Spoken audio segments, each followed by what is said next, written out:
the NFL season is over with, but Sean, it's never too early to start looking ahead to the 2026 season. Plus, we head out to the fairgrounds to preview the Risen Star Stakes.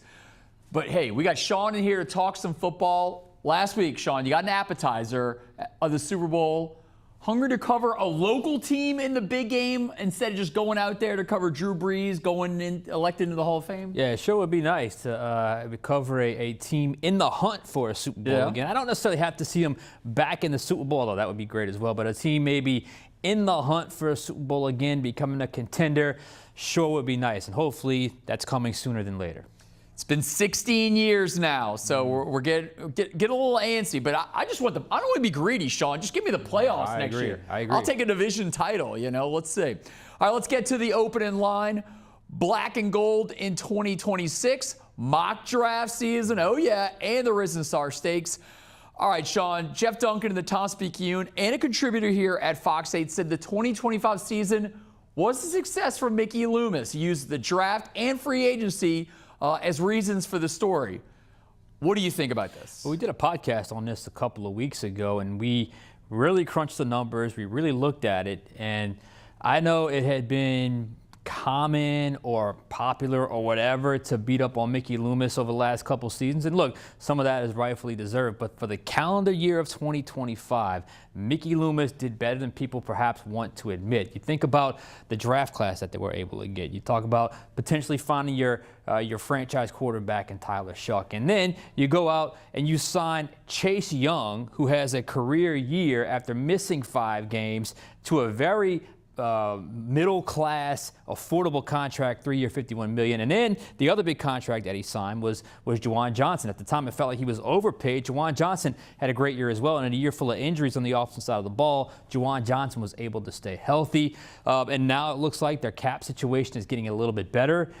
So it looks like the purging process, and look, I don't care how they got there. I understand the original plan was Derek Carr, maybe try to compete and this and that. Well, plans changed and they pivoted, and when the plans changed, it forced them into a rebuild. It forced them into, making decisions they would not necessarily had to do. They had Derek Carr, but they got to where they needed to get to. It wasn't another year of kind of trying to hold on to something. It was a fresh start, and Mickey Loomis deserves his credit for that. So is it too elementary just to look at the record and say, hey, they finished in last place again? Is that just too broad of a view?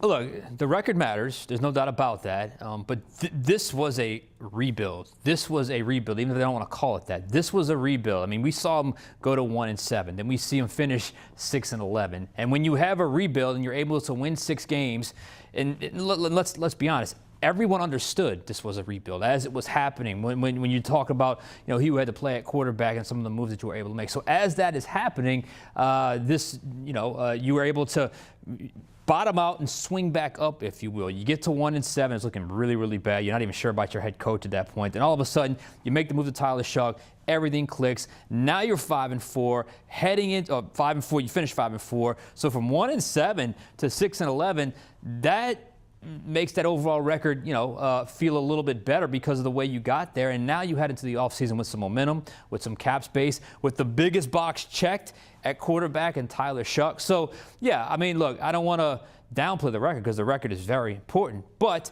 I do think there is momentum heading into this offseason, which is something we have not seen in quite some time. All right, Sean, it's mock draft season. A lot of experts have the Saints taking Jeremiah Love at number 8. Where do you stand on Love? I love it. All right. L-O-V-E, Love. Jeremiah Love. I have said this really since midway through the season. As we got closer and closer into the end of the season, it was abundantly clear that the Saints need a game changer at the running back position. They probably need to draft one and sign one, given the current cast of players at that position. But Jeremiah Love is a highly productive, highly durable, big play back, something they do not have and they have not had for quite some time. A true potential at RB1. So I think, and we're seeing it around the NFL right now, when it comes to the running game matters again. If you have a game-changing back, you can do a lot with that. You can win a lot. And also, look, I mean, you're talking about the run game is something that you have to fall back on it. You can't just pass your way into oblivion and pass your way into Super Bowl titles or into the playoffs. You got to have a ground game. It helps neutralize things. It helps, give your defense a rest. And if you look at the past, when it comes to first-round running backs, Christian McCaffrey, Jahmyr Gibbs, Saquon Barkley, Bijan Robinson, do you see a bust in there? So first-round running backs hit. So I know there's a lot of, you don't draft a running back in the first round, but recent history has shown they actually hit. And in the Mickey Loomis era, the New Orleans Saints have drafted 2 running backs in the first round, Reggie Bush and Mark Ingram. That's a pretty good hit rate, right? They hit, yeah. They both hit. And then look, that's what I'm saying. First-round talent is a first-round talent. If he's a first-round graded prospect and he happens to be a running back, you should expect first-round production. And the 2 times you did that, you got decent production.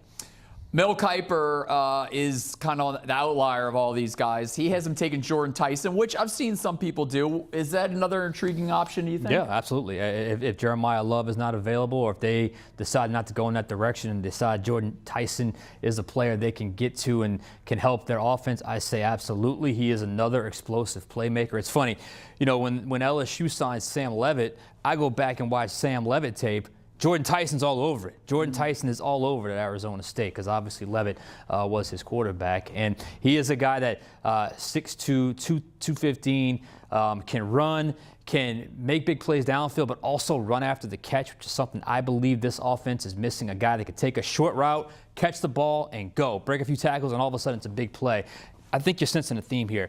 The Saints need big-time playmakers. They need someone that can make big plays. Jordan Tyson is the guy I believe can certainly make big plays. So if that's who we ended up with at number 8 overall, I would have no problem with it at all. Is number 8 position too high to take a guard? They need help at both left and right guard. Yes, I think this year it is. Now we'll see as the draft progresses. We'll see as the grades come in. Interior offensive line. It's not the craziest thing to think about if there was a player of that magnitude, of that first round grade. But I don't think this year is the year. And a top 10 pick, you need top 10 production. And I just think the interior offensive line, that's a position where I think we overlook a little bit in terms of how much production you can find second, third, fourth, fifth round. Carl Nicks, Jari Evans, who's a finalist for the Hall of Fame. I mean, they have found gems when it comes to interior offensive linemen in the middle rounds of the draft. And I think that's where the strength of that position is going to be in this draft. So I wouldn't say it's completely off the table to never draft a guard or an interior offensive lineman in the top 10, but I will say this is not the year to do that. And despite the Saints' recent run of drafting first-round linemen, I think offensive linemen this year at that position is a risk.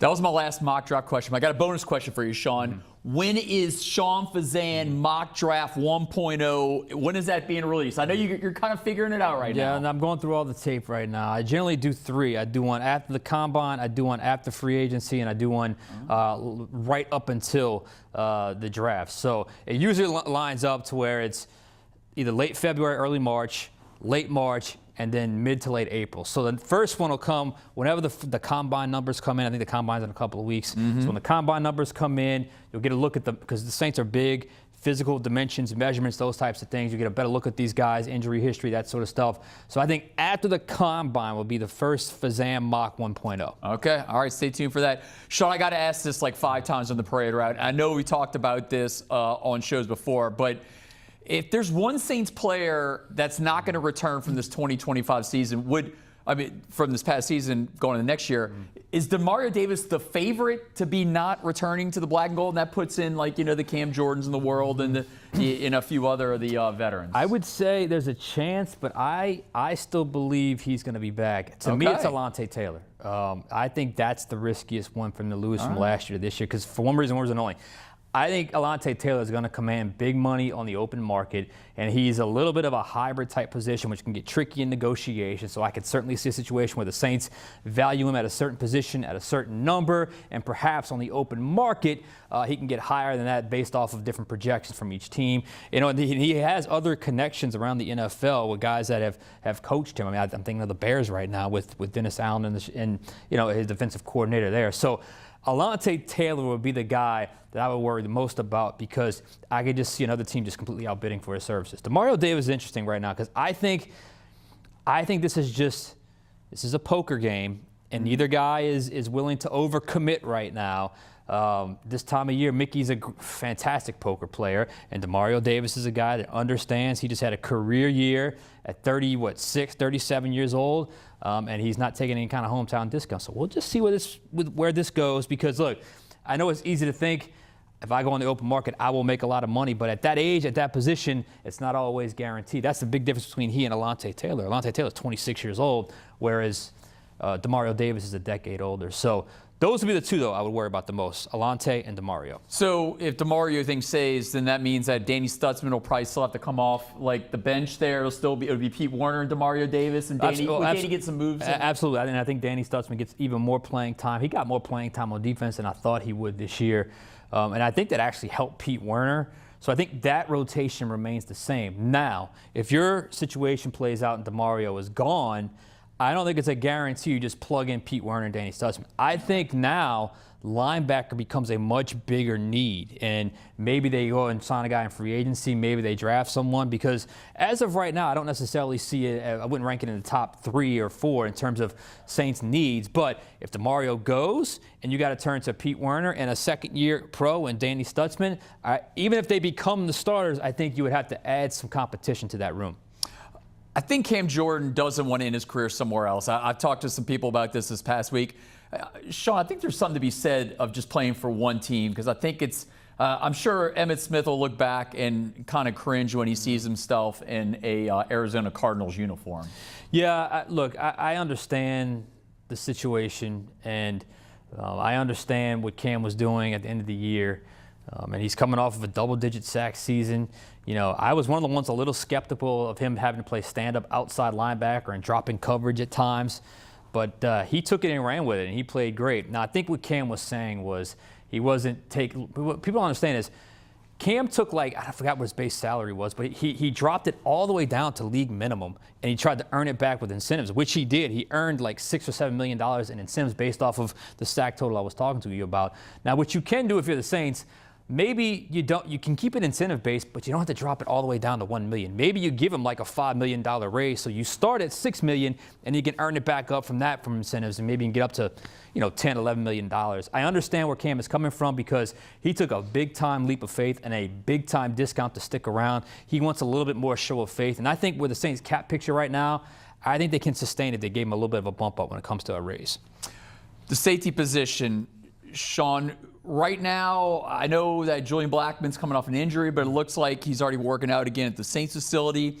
If you had to be asked right now, who would be the two starters out of that group when you got a healthy Justin Reed coming back and then you got a Jonas Sanker going in the second year? I think it's those two still. I still think it's Reed, and I think it's Sanker. I think Sanker showed enough.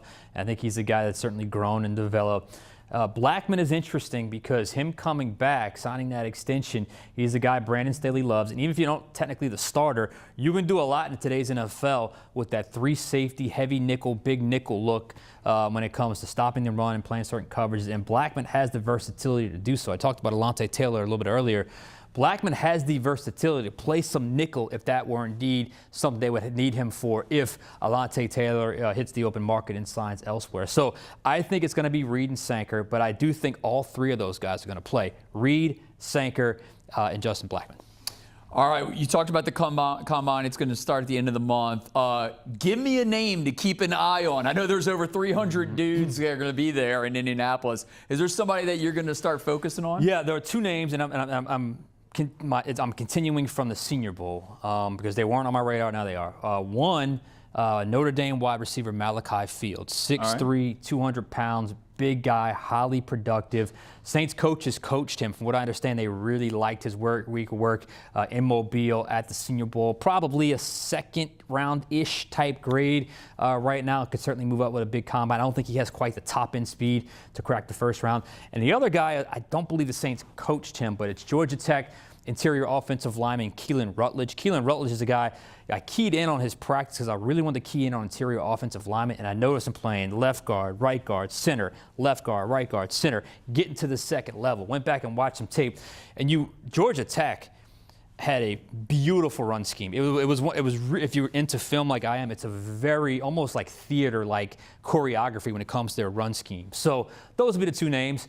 Keelan Rutledge, interior offensive lineman from Georgia Tech, and Notre Dame wide receiver Malachi Fields. And the LSU Tigers have 11 players that got invited to the combine. Sean, your guy who you said is going to start just moving up the draft boards, keep moving up. Garrett Nussmeier did get invited to the combine. Is this going to be another opportunity for Garrett to all of a sudden pop in front of all these owners? It's going to be, yeah, absolutely. It's going to be huge for Garrett. And he was really good at the Senior Bowl. I mean, he got better as the week went on, which is a sign that he was learning and adapting and getting better chemistry. But also, what is the combine? What is it really there for? We could talk about measurables and all that stuff, and it's very important. But what is it for?